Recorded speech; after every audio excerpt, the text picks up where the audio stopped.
গরুর অন্ডকোষ খাওয়া কি জায়েজ আছে? জায়েজ আছে, কোনো অসুবিধা নেই। আপনার মনে চাইলে আপনি খেতে পারেন, রুচি না করে নাও খেতে পারেন, কিন্তু জায়েজ আছে, ইসলামের শরীয়তে নিষিদ্ধ নয়। হালাল জন্তুর শরীরের কোন অংশ খাওয়া যায় না? অন্ডকোষ। হালাল পশু, হালাল পশুর অন্ডকোষ, জাকার, সেটার সামনের লজ্জাস্থান, দুবুর পিছনের লজ্জাস্থান, দামে মাসফুখ প্রবাহিত রক্ত, এইরকম 7টি জিনিস খাওয়া হারাম। আর ওই জিনিসগুলো আপনারা জানেন যে পশুটা হালাল হলেও ওই জিনিসগুলো খাওয়া যায় না। লেজ, কথা বুঝতে পারছেন, চোখ, এগুলো কি খাওয়া যায়? আর বিশেষ করে পাখি জাতীয় প্রাণী যেমন মুরগি, মুরগা, এগুলোর হাড্ডির ভিতরে সাদা রক থাকে, ওগুলো খাওয়াও মাকরুহে তাহরিমা, ওগুলো খাওয়া যাবে না। মুরগি ড্রেসিং করে খাওয়া যাবে কিনা? হ্যাঁ, ড্রেসিং এর নিয়ম আছে, একটা হালাল পদ্ধতি, একটা হারাম পদ্ধতি।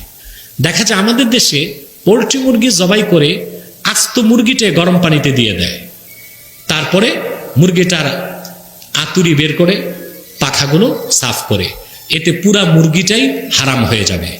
কারণ আপনি মুরগি জবাই করে যে গরম পানিতে দিলেন, মুরগির যে আবর্জনা তার পাখায় লেগে আছে, ডানায় লেগে আছে, পায়ে লেগে আছে, ওই সব তো মুরগির গোশতে মিশে গেল।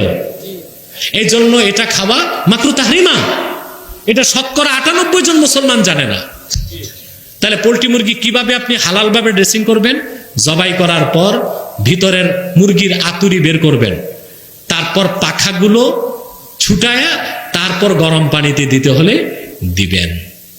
কথাটা বুঝতে পারছেন? পীর কাকে বলে? পীর হওয়ার যোগ্যতা। পীর একটি ফার্সি শব্দ। ওস্তাদ, মুরব্বী, গার্ডিয়ানকে ফার্সিতে পীর বলা হয়। যেমন সালাতকে বলা হয় নামাজ ফার্সিতে, রোজাকে বলা হয়, সমকে বলা হয় রোজা, ঠিক না? মালায়েকাকে বলা হয় ফেরেশতা। ঠিক সেভাবে সাদেকিন যে শব্দটা আল্লাহ কোরআনে নিয়েছেন, ওয়াকুনু মাআস সাদেকিন, সত্যবাদীদের সঙ্গী হও, এটার ফার্সি হচ্ছে পীর। তাকে আপনি পীরও বলতে পারেন, উস্তাদও বলতে পারেন, শায়খও বলতে পারেন। কথা বুঝতে পারছেন? আর পীর হওয়ার যোগ্যতাকে, এটা খুব সুন্দর প্রশ্ন করছেন। সরকার জরিপ করে দেখছে বাংলাদেশে এখন 1,98,000 পীর আছে। কত? কম না। ডিজিটাল বাংলাদেশে এটা একটা বড় অর্জন। 1,98,000 পীর। চিন্তা করছেন?